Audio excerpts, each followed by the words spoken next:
Now, the Republican Party has strayed away from our Christian conservative values. They tend to put up what I call public politicians, those who just go along to get along. And I will never be their puppet. So because of that, the Republican Party has lost their backbone.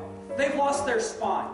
Okay? And that's why I'm going up there to say, hey, enough is enough. And I'm not going there. I understand. We know the old guard's running the show.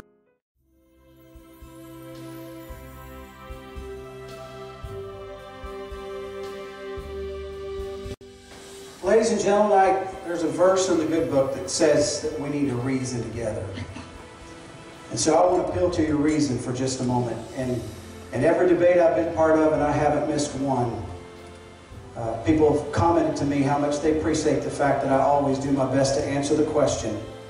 I want to ask you a question tonight. If I stood before you and told you how bad you were and how horrible you'd lost your way and how rotten you were, and then said, now come on, I want you to follow me, I'm going to lead, how many of you would follow me?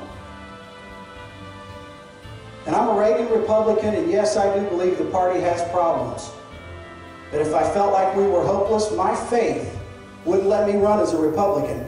I'd run as an independent. And I mean that with all of my heart. So I do go to Lincoln Day dinners. And I do attend debates. And I do communicate with county chairs. Because my integrity tells me if you're going to run as a Republican, then be part of the party. Now, do we have problems that need fixed? We absolutely do. And I'll do my best to fix them. But I am running as a Republican candidate. Otherwise, I'd run as an independent.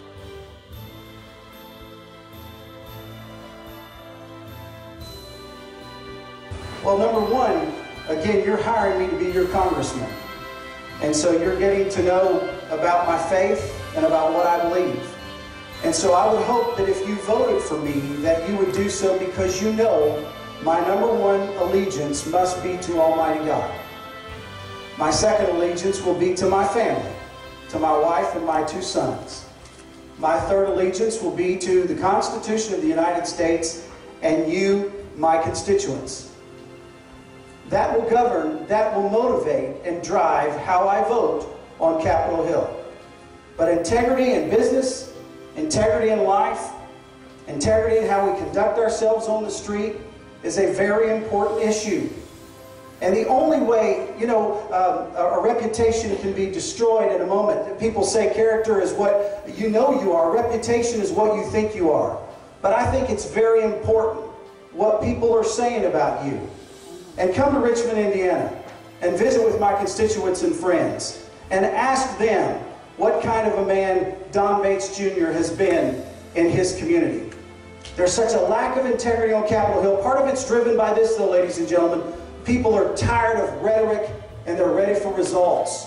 And we've heard politicians and candidates talk about everything they're going to do, and how many times do they get to Washington and do not accomplish any of that. I'm telling you, it's time that we get past the rhetoric and let's elect people that can go to Washington and accomplish what needs to be accomplished to get our nation back on track. That will prove what kind of integrity a person had that you sent to Washington, D.C.